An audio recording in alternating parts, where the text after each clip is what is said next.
সুনামগঞ্জ এবং নীলফামারীর পরিস্থিতি জানতে চাই। আমাদের সাথে যুক্ত হচ্ছেন নীলফামারী থেকে বিজয় চক্রবর্তী কাজল এবং সুনামগঞ্জ থেকে যুক্ত হচ্ছেন শামীম। শুরুতেই যাচ্ছি সুনামগঞ্জে।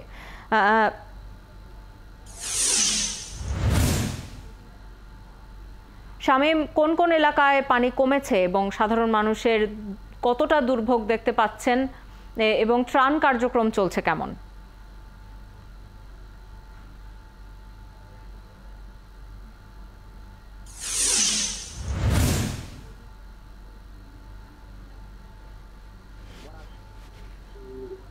শহর, যার ফলে ওই এলাকার পানি বিলম্বে নামছে।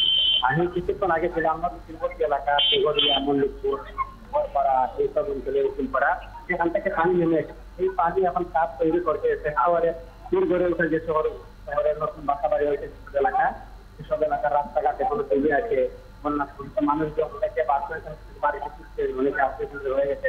আমরা যদি একটু দেখাতে চাই, আপনি এই পরিস্থিতি দেখতে পারবেন। এখন জন্ম সনদ দিয়ে খোলো বিকাশ স্টুডেন্ট অ্যাকাউন্ট। নিজের বিকাশ নিজে কর। মানুষজন নৌকায় যাতায়াত করছে এবং এই এলাকার যে রাস্তাঘাট, মূল রাস্তাঘাট আছে, এই রাস্তাঘাট এখনো পানি চলিয়ে আছে। এভাবে মানুষের চলাফেরায় দুর্ভোগ বাড়ছে। একটি সড়ক, এই সড়কটি পুরাটাই ডুবে আছে এখনো এবং মানুষজন নৌকায় যাতায়াত করছে। অনেকে বুক পানি হয়েছে, জলবিদ্যুৎ প্রয়োজনে আসছে। এভাবে মানুষ দুর্ভোগের মধ্যে আছেন। তবে স্বস্তির খবর হচ্ছে, সুনামগঞ্জ পানি উন্নয়ন বোর্ডের নির্বাহী প্রকৌশলী মামুন হল্লাদের সঙ্গে কথা বলেছিলাম। তিনি জানিয়েছেন, সুনামগঞ্জ পয়েন্ট থেকে নদীর পানি সকাল 9টা 10 সেন্টিমিটার কমেছে। একইভাবে সাতকেও পানি কমেছে, নদীর পানি, অন্যান্য নদীর পানিও কমেছে। এভাবে পানি কমতে থাকলে ধীরে ধীরে বন্যা পরিস্থিতি আরো উন্নতি হবে বলে সংশ্লিষ্ট জানিয়েছেন।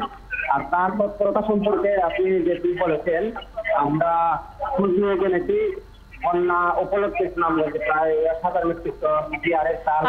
আপনি খবর রাখতে থাকুন শামীম। আমরা একটু নীলফামারীর খবর জেনে আসি। সহকর্মী বিজয় চক্রবর্তী কাজল যুক্ত হচ্ছেন। কাজল, বুড়ি তিস্তা নদী পাড়ের বাঁধ সংস্কারে প্রশাসনের পক্ষ থেকে কোনো উদ্যোগ নেওয়া হয়েছে কিনা জানাবেন, এবং বাঁধ ভাঙার ফলে সেখানকার মানুষ কতখানি দুর্ভোগে পড়েছেন?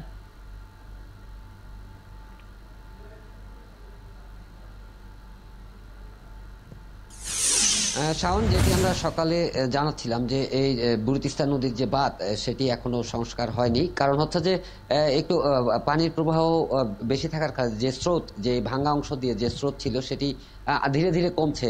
এই মুহূর্তে গতকালকে যে স্রোতটি ছিল সেটি বর্তমানে অনেকটাই কমে এসছে এবং আশা করা যাচ্ছে যে আগামীকালকে থেকে এই স্রোত মোটামুটি একেবারে কমে যাবে এবং বাঁধের যে মেরামত কাজ সেটি আপনার শুরু করতে পারবে পানি উন্নয়ন বোর্ড।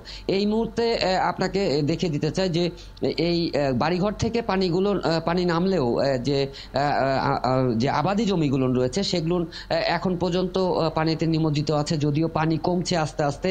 ইতিমধ্যে এই যে 300 একর যে জমি, আবাদি জমি রয়েছে, প্রত্যেকটি জমিতেই মোটামুটি এখানে যে নদীর যে পানি রয়েছে তার সাথে বালি এসে পুরা জমি একেবারে বালিতে ভরপুর হয়ে পড়ছে।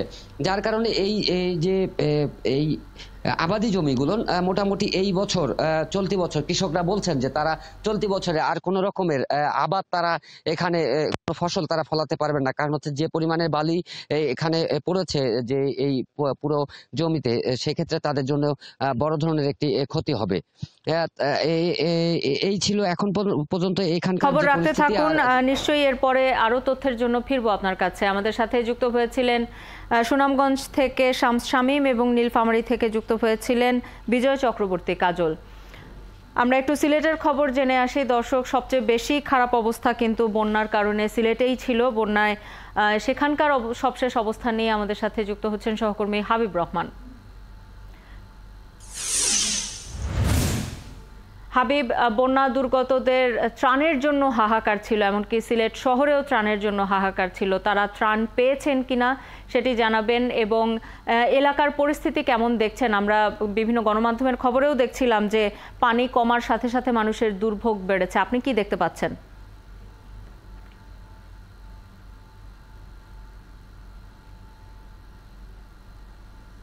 শাওন, বন্যার পানি কমতে শুরু করেছে, অনেকটাই স্বাভাবিক অবস্থায় কিন্তু এখন রয়েছে, কারণ যে কয়েকটি নদী রয়েছে বিশেষ করে সুরমা, কুশিয়ারা, সব নদীর পানি কিন্তু বিপদসীমার নিচ দিয়ে প্রবাহিত হচ্ছে। যে সংকটটি তৈরি হয়েছে সেটি হলো যে এখন যেহেতু সিলেট হাওর অঞ্চল, সেখানে মানুষজন বাসায় ফিরতে শুরু করেছে এবং তাদের বাসাবাড়ি অনেকেরই ক্ষতি হয়েছে। সেই বাসাবাড়ি মেরামত করা থেকে শুরু করে তাদের প্রতিদিনের যে খাবার, সেই খাবার সংকটটি কিন্তু এখন রয়েছে। আপনি যদি দেখেন যে রাস্তাঘাটেরও কিন্তু ক্ষতি হয়েছে।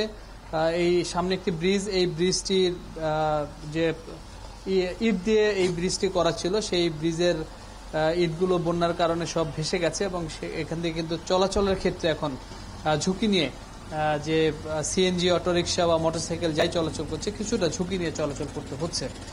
এটি একটি সমস্যা, বা রোড নষ্ট হয়ে যাওয়ার কারণে। যেটি হলো ত্রাণের বিষয়, আসলে যেহেতু আপনি জানেন যে এই বন্যায় প্রায় সিলেট জেলায় 10 লাখের মতো মানুষ পানিবন্দী রয়েছে। তাদের কাছে এই অল্প 3-4 দিনের মধ্যে সবার কাছে পৌঁছে দেওয়া খুবই চ্যালেঞ্জিং একটা বিষয়। কাজে সবাই কিন্তু ত্রাণের যে বিষয়টি সেটি পায়নি, এবং যে পরিমাণ ত্রাণ বরাদ্দ করা হয়েছে সেটিও কিন্তু পর্যাপ্ত নয়। আমরা যেটি দেখেছি যে এখানে চাল বরাদ্দ করা হয়েছে 1176 মেট্রিক টন চাল বরাদ্দ করা হয়েছে সিলেট জেলার জন্য। পাশাপাশি 53 লক্ষ টাকার মতো বরাদ্দ করা হয়েছে 10 লাখ মানুষের জন্য। এটি আসলে খুবই অল্প পরিমাণ বরাদ্দ। আপনি জানেন যে এই বরাদ্দ দিয়ে সব মানুষের কাছে পৌঁছে দেওয়া যেমন চ্যালেঞ্জিং ব্যাপার, এবং সব মানুষের চাহিদা মেটানো অনেকটাই কঠিন। কাজে অনেকেই হয়তো এই ত্রাণ থেকে বঞ্চিতই হবেন, আমরা যেটি তাদের হিসাব অনুযায়ী দেখছি।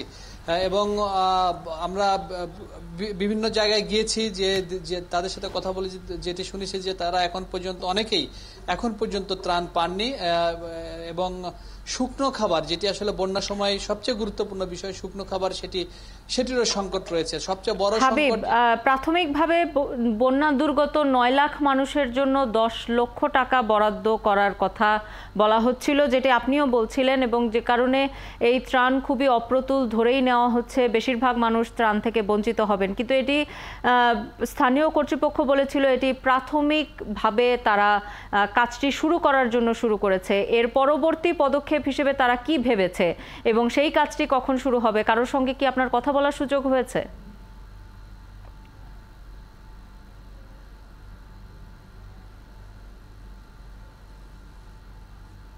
শাওন, 10 লাখ ত্রাণের অর্থ কিন্তু না।